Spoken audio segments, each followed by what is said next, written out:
how many of you have played a Secrets and Powers game?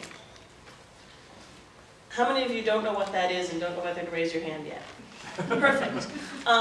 So my guess is that many of you who did not raise your hand have actually played a Secrets and Powers game.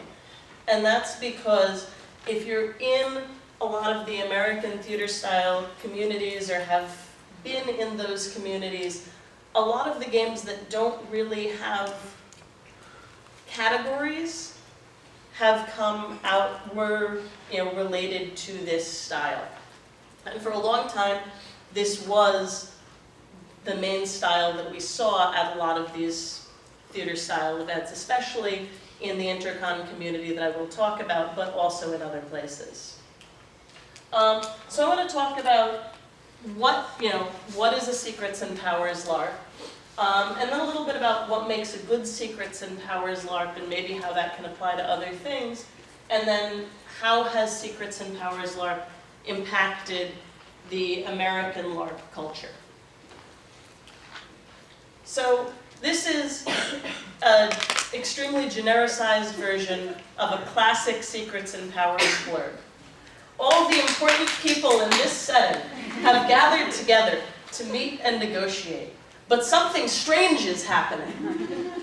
Will they be able to come together to resolve the overarching plot before it destroys the world? What are the dark secrets behind the setting? And who will be the next leader? So, in that blurb, we've seen some of the key features of a Secrets and Powers game. I'm going to point some of them out. First of all, a Secrets and Powers game has pre-written characters. The first time it's run, the feedback from what the players want to play may have some influence over the characters.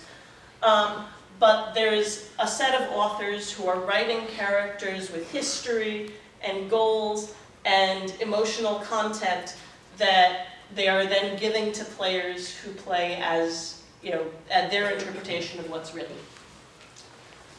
There's a plot-based narrative, which I'm going to get into in a lot more detail in a moment. There are big things afoot. Information economy drives the plot. Again, I'll get into in a lot more detail. And players have control of what happens during game.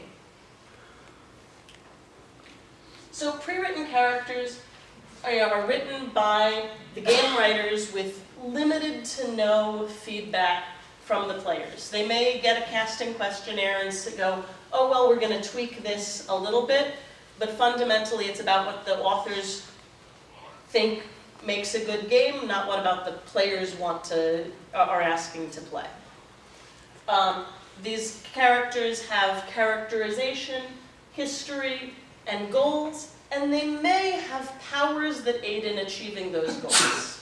And I'm going to talk a little more about what powers mean later. Sometimes those are supernatural, sometimes they're not.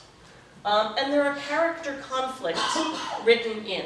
So not everyone is working towards the same goals, and even when they are working towards the same goals, they may disagree about how to achieve them. And all that comes down to these goals. And these are actually examples of goals from a character that is in one of the games I've written. I'm not going to tell you what character or what game, because Secrets and Powers games tend to have secrets. But the goals here: maintain your image as an impartial UN moderator with an Indiana Jones sideline. Quietly cause as much chaos as possible. Prevent a single group or alliance from having all the power. Get those artifacts in a museum so they can influence everyone like they were meant to. So you can tell a lot about what type of character this is, but a lot of the fundamental gameplay is going to be driven by trying to achieve one of these goals. So there's these goals and those pre-written characters, and these feed into that plot-based narrative. So a plot-based narrative has, everybody's got their goals and there are big things afoot. So this is, totally can't read the title on here, but this is from the School for Young Women Specializing in the Arts of Grace and Maidenly Submission. And this is an actual blurb taken from a game that has run at Intercon multiple times and lots of other places. It's the night before the finishing schoolgirls are due to be wed to a bunch of awful, blotchy old rich guys, as is mandatory for all graduates from the School of Young Women Specializing in the Arts of Grace and Maidenly Submission. Perhaps the swashbucklers and pirates from two rival fencing schools, the Scarlet Pimpernel School of Fencing and Fair Play and the Dead Pirate Roberts School of Yar, can rescue these girls from a fate worse than death. The game takes place in the great field between these three establishments where the two fencing schools are having their annual tournament and final exam. The characters will all be assorted well-known swashbuckling gallants, infamous pirates, and demure and not-so-demure women for a night full of fencing, romance, and mischief in the moonlight. So you can tell here, there's a bunch of different plots here. You've got romance plots, you've got, obviously plots between these different schools, you've got people who are probably trying to avoid whatever's supposed to be happening to them, and there's bigger things happening between these schools. So all of these, the main thing is this big plot-based narrative, this big story. And a lot of that is driven by information economy, where some people know things that other people want to know, and that they want some people to know and don't want other people to know. And that in order to achieve your goals, you need to get information or secrets that you don't have at the start of game. And so this is actually an information map from Labor Wars, which is a weekend-long Secrets and Powers game that Legend Entertainment wrote, where you can see, these are pieces of information here in black, who knows it, with connections to characters, who knows it, who needs this, so that you can see there's a lot of things going on here, and a lot of connections between, because one of the things in a well-written Secrets and Powers game is thinking about how that information is going to be distributed in your game and how it's going to get to people. Because it's no fun if somebody keeps their secret. A secret that one person holds isn't plot. So we've got, our pre-written characters, a plot-based narrative with big things afoot, and an information economy that's driving the plot. And then we have players have control during the game. And this is an important feature, that you have these goals and you have some ability to work towards them and achieve things. Now, there are often characters that are very much slated to fail.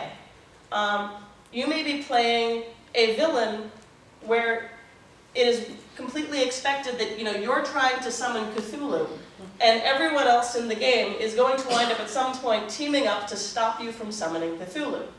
But you can work towards your goal, even if the whole game is slated against you. You can make big impacts in what's happening in game.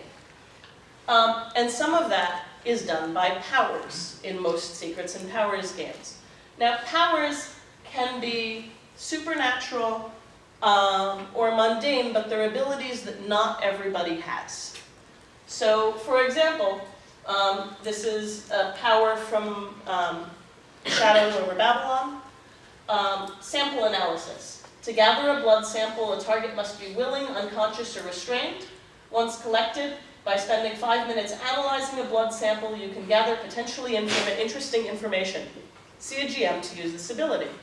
So this is simply, you have a blood lab and know how to use it. And you can get information out of it. So this is another way for information to come into a game. And it can be like this, or it can just be something about you're particularly charismatic and people have to, listen to you under certain circumstances. Anything like that, but it's abilities that not everyone has that allow you to help you to achieve your goals in some way. So these are sort of the fundamental things of what is a Secrets and Powers game. And then there's the question of what makes a good one. And of course, anytime you're talking about good, there's a lot of subjectivity. So, you know, some people may really be super excited about fantasy settings where you're saving the world against, you know, some big bad monster. And some people may not care about that at all, but would love to play politics in ancient Rome. And, you know, so we're not talking about any of those sorts of things. And I'm also not going to talk about, like, mechanics level and stuff like that, because that varies so much based on what your players want and what type of game you're running. But I'm going to talk about what I think are a few of the fundamentals of what works in this style of game. And that's a compelling narrative, integrated characters and goals, and meeting your players' expectations. And this one, I think you could probably apply to almost any style of game. So a compelling narrative is, you know, just telling an interesting story. Fundamentally, these are story-driven LARPs. These are, you know, they're plot-driven, they're gamist in some ways. There's a lot of goals that people are trying to achieve, but it has to be part of an interesting story. More than anything else, it has to tell an interesting story. And the way we do that is through interesting characters and goals, integrated characters and goals. So this means both that goals should flow seamlessly from your characters. You shouldn't have just a, you know, if a character has a widget hunt where they're just trying to gather the pieces of a thing, and it doesn't really seem to tie into what they're doing, the player is going to feel like you've given them busy work most of the time. They should make sense from what the characters, from the rest of the character. And characters should be integrated with each other. There should be things that characters care about that other characters care about, and things that characters care about that other characters are trying to stop. So that you've got conflict, you've got integration, you have people who are working together and working at cross purposes, and maybe both at the same time. And meeting expectations. This is something that a lot of Secrets and Powers games have traditionally failed at. And this is something that I have been fighting for in my LARP community for a long time, which is your game needs to match your blurb. If people come in expecting a deep, complicated Renaissance politics game, and suddenly discover that there is a school of wizards that's trying to take over the world, some people are going to be fine with that, but a lot of people are going to be unhappy because they wanted their deep Renaissance politics game. You know, games should meet the expectations that your players are coming into, because you want the people who want to play your game so they have a good time. Player actions should matter in this style of game. That's not necessarily true in every style of game, but for this style of game, people want their actions to matter. Which obviously means you should be able to work towards your goals, but it also means that it can't change drastic, you know, all the goals can't sort of get thrown out when Cthulhu is summoned halfway through unless people are expecting Cthulhu to be summoned. If you have a complicated political game and then nothing matters because the world is exploding, then people feel like they didn't actually get to have an impact. And the base information in the character sheet should be correct, unless you're clearly in some way communicating to your players that that may not be the case. So, this style of LARP has had a huge impact on American LARP in general. This style, in most communities, not all, but in most communities, and especially in the intercon community where I'm from, sort of started the modern theater style LARP. And it spawned a lot of other genres.